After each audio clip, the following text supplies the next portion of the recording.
Hello and welcome to my YouTube channel again, that is Bio with Chipmunk. So today we'll discuss the further topics, okay?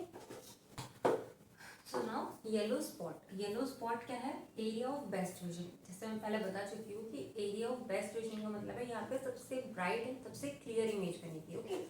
Next is the distribution of rods and cones is not uniform. Yellow spot पे आपका rods and cons का जो distribution है यानी कि जो present है यहाँ पे वो यूनिफॉर्म नहीं है, मतलब जितने रॉड्स प्रेजेंट होंगे उतने ही कोन्स प्रेजेंट होंगे, दैट इज नॉट पर्टिकुलर, ये कंफर्म नहीं है, ठीक है। Next is it lies at the back of the I almost at the horizontal axis of the eye ball. ये कहाँ प्रेजेंट होता है? बैक ऑफ द आई, आई आपकी जो बाहर की आई है, तो इस आई का पीछे का जो पोर्शन होगा यहाँ पे आपका क्या प्रेजेंट होगा? रेटिना प्रेजेंट होगा। उस रेटिना के अंदर क्या प्रेजेंट होगा? आपका येलो स्पॉट प्रेजेंट होगा, ठीक है। और येलो स्पॉट कहाँ है? बैक ऑफ द आई, आई के बैक में almost at the horizontal axis of the eye ball. Eye ball की क्या है? ये हॉरिजॉन्टल एक्सिस है, ठीक है। तो ये जो है ये इसका क्या है? प्लेस है। प्लेस मतलब कहाँ पे फाउंड होता है येलो स्पॉट। और जनरली ये क्वेश्चन पूछ लेते हैं that where is the yellow spot found in the eye, ठीक है। तो ये इसका पर्टिकुलर स्पॉट है या पर्टिकुलर आप बोल सकते हो प्लेस है जहाँ पे आप आई में येलो स्पॉट को इजीली फाइंड आउट कर सकते हो, ठीक है। Next is particularly cones are more in number. तो इससे पहले हमने क्या पढ़ा? Distribution of rods and cones is not uniform, मतलब दोनों इक्वल अमाउंट में प्रेजेंट नहीं होते। तो इसमें क्या चीज एक ज्यादा प्रेजेंट होती है? कोन्स जो होते हैं, रॉड्स एंड कोन्स में से जो कोन्स होती हैं वो आपकी ज्यादा नंबर में यहाँ प्रेजेंट होती हैं, ठीक है। और आपका another name for yellow spot, yellow spot का दूसरा नाम क्या हो सकता है? आपका फोबिया सेंट्रलिसिस, ठीक है। What is blind spot? अब ब्लाइंड का मतलब क्या होता है कि चीज दिखाई नहीं देती है, ठीक है। तो यहाँ पर भी वही मतलब है, एरिया ऑफ नो विजन, यानी कि अगर आपकी इमेज, आई की इमेज अगर आपकी ब्लाइंड स्पॉट पे बनी तो वहां पे आपको कुछ भी दिखाई नहीं देगा, ठीक है। तो ये प्रेजेंट कहाँ होता है? अब ब्लाइंड स्पॉट, हमने येलो स्पॉट की पोजीशन देखी, कहाँ प्रेजेंट होता है? हॉरिजॉन्टल एक्सिस में प्रेजेंट होता है आई बॉल की। और ब्लाइंड स्पॉट कहाँ प्रेजेंट होता है? Lateral to the yellow spot, yellow spot के लेटरल साइड में, यानी कि अगर आपका आपका येलो स्पॉट जो है वो ऊपर की साइड होगा तो आपका ब्लाइंड स्पॉट नीचे की तरफ होगा, ठीक है। Lateral to the yellow spot on the nasal side, जो नेजल साइड है, नेजल कैविटी बनी हुई है, इससे पहले वाले वीडियो में मैंने आपको आई डायग्राम पूरा बना के दिखाकर समझाया है, आप उसे चेक करो, फिर उसके बाद आपको पता चल जाएगा मैं नेजल साइड कौन सी बोल रही हूँ, ठीक है। तो lateral to the yellow spot on the nasal side, जो नेजल साइड बनी हुई है यानी कि जो एक नैरो करके ऐसे ऐसे करके एक नैरो कैविटी जो बनी हुई है लास्ट में, उधर की तरफ उस साइड में प्रेजेंट होता है आपका क्या? Blind spot is the blind spot, उसको ब्लाइंड स्पॉट बोलते हैं, okay. There is no sensory cells here, यहाँ पे कोई भी सेंसरी सेल प्रेजेंट नहीं होता, नहीं आपका रॉड्स प्रेजेंट होता है, नहीं आपका कोन्स प्रेजेंट होता है, ठीक है। तो जब सेंसरी सेल ही प्रेजेंट नहीं है जिसकी वजह से हम देख पाते हैं या फिर जिसकी वजह से हम कलर्स में डिफ्रेंशिएट कर पाते हैं, जब वही प्रेजेंट नहीं है तो क्या होगा? इमेज नहीं बनेगी। तो simple blind spot, area of no vision, okay.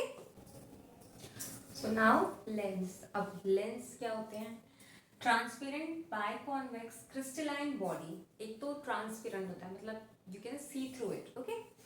Lens देखते हो, बाइनोक्यूलर लेंसेज देखते हो, तो वैसे ही लेंस ये भी है, ट्रांसपेरेंट बाइकॉन्वेक्स, ठीक है। बाइकॉन्वेक्स, कॉनकेव एंड कॉन्वेक्स तो सबने फिजिक्स में पढ़ा होगा। कॉनकेव दोनों साइड से ऐसा होता है, कॉन्वेक्स दोनों साइड से ऐसा होता है, ठीक है। दोनों साइड से रिफ्लेक्ट करता है। तो बाय कॉन्वेक्स क्रिस्टलाइन होता है। कैसा क्रिस्टलाइन होता है? It is by convex crystalline, ठीक है। Body located just behind the प्यूपिल, ये कहाँ होती है? प्यूपिल के जस्ट पीछे की तरफ प्रेजेंट होता है, ठीक है। और क्या होता है? Transparent biconcave crystalline, it is not a jelly type of structure, it is a crystalline, okay. Next is it is collectively held in position by fibre called suspensory ligament. ये कलेक्टिवली मतलब अब लेंस है, कोई चीज अगर कहीं पे place हो रही है तो उसको क्या जरूरत है? उसको जरूरत है कि वो चीज वहां पे रहे। तो वो कैसे रहेगी? लेंस अपनी जगह पर कैसे रहेगा? कैसे रहेगा?